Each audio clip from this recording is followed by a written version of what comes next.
My name is Ken Solomon, also known as Keshi Hanta Das, which is my initiated name.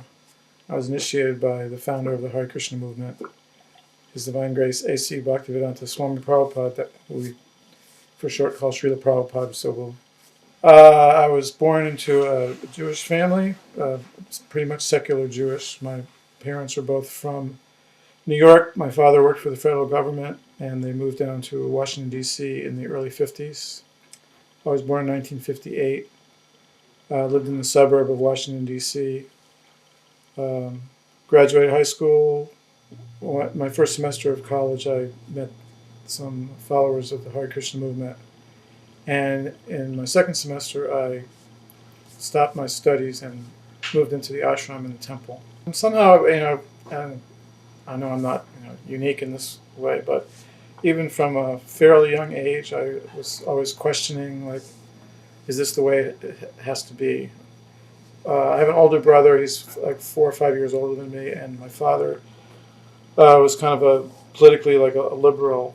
So, and we lived near Washington D.C., so we were kind of like in tune to politics. And again, so I grew up in the uh, late '60s and early '70s. So there was a lot of social change going on. Vietnam War, awareness of the environmental pollution and how that's affecting our planet, and all these different civil rights, social issues, so on and so forth. So I grew up in the midst of that, with an older brother and a father who were fairly politically active.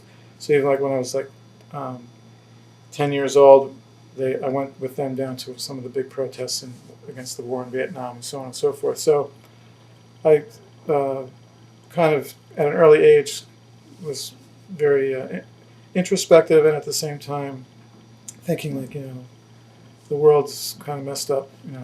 I don't want to just like be another cog in the wheel. I want to do something that's going to help change the situation, and also I could see that a lot of people aren't so happy.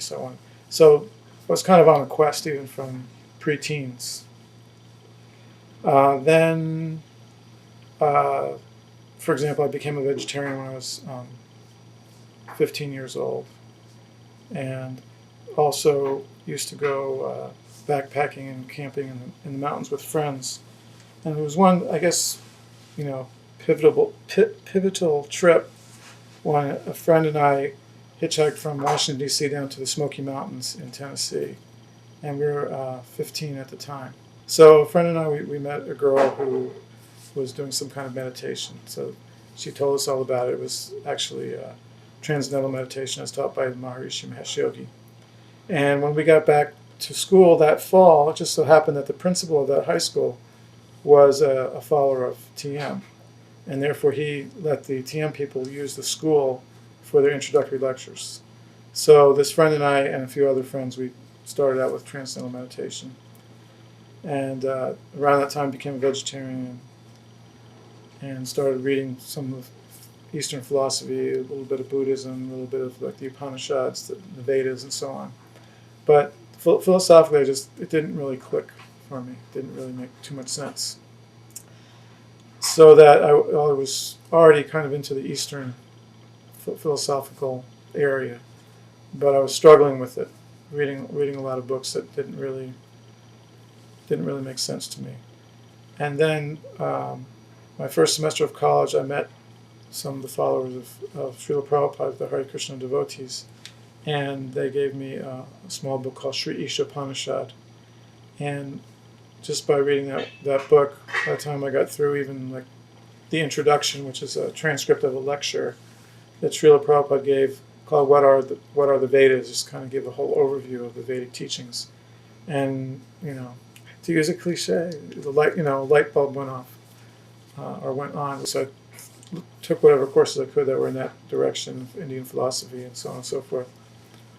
But I just realized at that time I really wanted to immerse myself in Krishna consciousness. And maybe it was a little bit immature, both on my part and also in the Hare Krishna movement at that time, which was like the mid-'70s. The movement was less than 10 years old. So a lot of the leaders of temples, they themselves were only in their 20s and had only been followers themselves for 5 years or 6 years, or at the most like 8 years. So the combination of my immaturity and a little bit, I think, the general mood at that time in the temples, I wasn't encouraged to continue school at that time. I wasn't. They're fairly neutral, probably a little bit more on the negative side than the positive side. That if you really want to learn about this philosophy, then you're not going to learn it at the university. You should immerse yourself. So I decided to do that, much to the disappointment of my parents. And it was a little bit rough for a while because I was still 17 when I decided to get heavily involved. And I didn't finish my second semester. And I was living at home when I was still 17. And at that time, my parents and I weren't seeing eye to eye on what the decision that I wanted to make. They didn't agree with it. So they kind of said, well, if you want to stay here, you can't, go to these temples and so on. So for a few months, I stayed at home and just read and chanted on my own.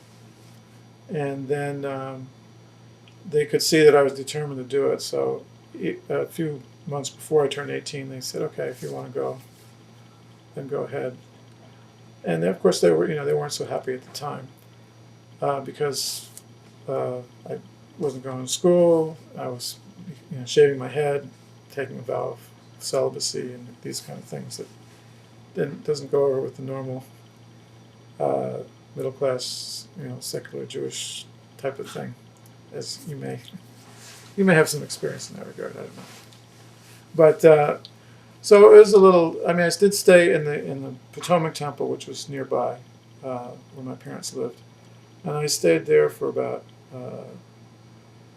about a year and a half. So I saw them from time to time, but we weren't very close until later when I got married. Then things kind of mellowed out, and then when I went back to school, and so these kind of things over time, as they've got a little more understanding of that it wasn't just a fad for me, and I also matured in my own understanding of how to follow the path without creating more problems for other people, like being able to understand where my parents were, what their concerns were, and so on like that. Can you describe a time where you feel like you really had to rely upon God in your life?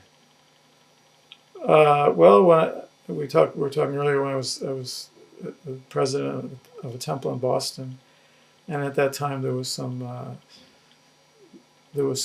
lawsuit. The temple was being sued by a former member back in this was in the mid '80s, and I was the temple president through this whole legal ordeal, which included dealing with lawyers and depositions and a 6-week trial and all these kind of things. And so that was a difficult time to keep a spiritual focus when long days of being in lawyers' offices and hearing people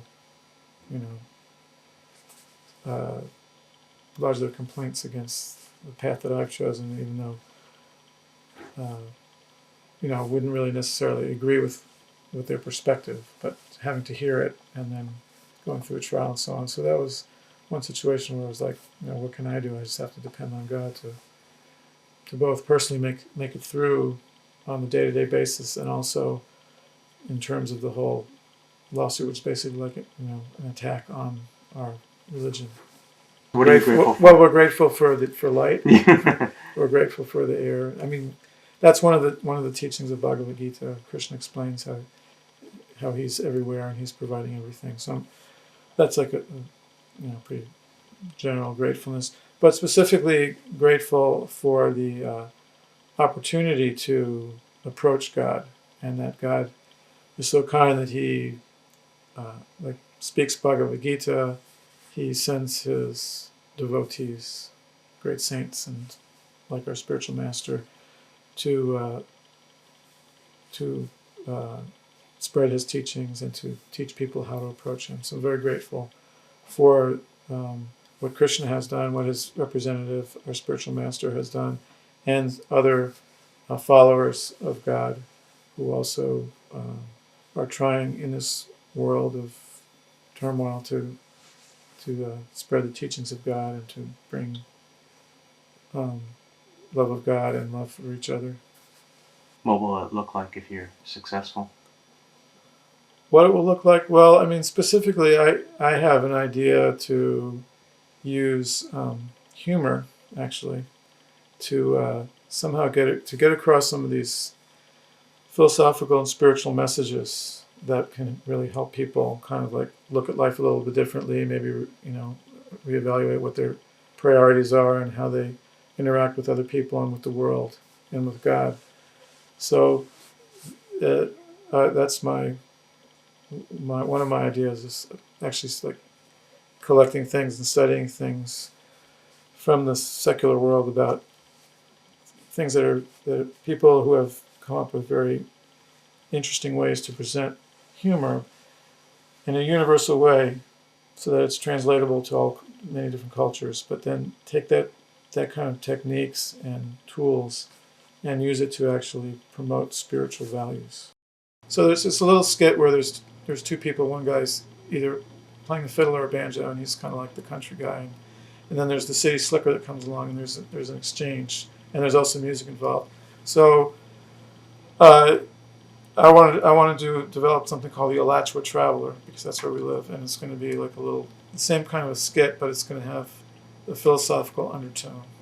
Because in the end of the traditional Arkansas Traveler, the city slicker keeps making fun of the country bumpkin, but he keeps getting lost.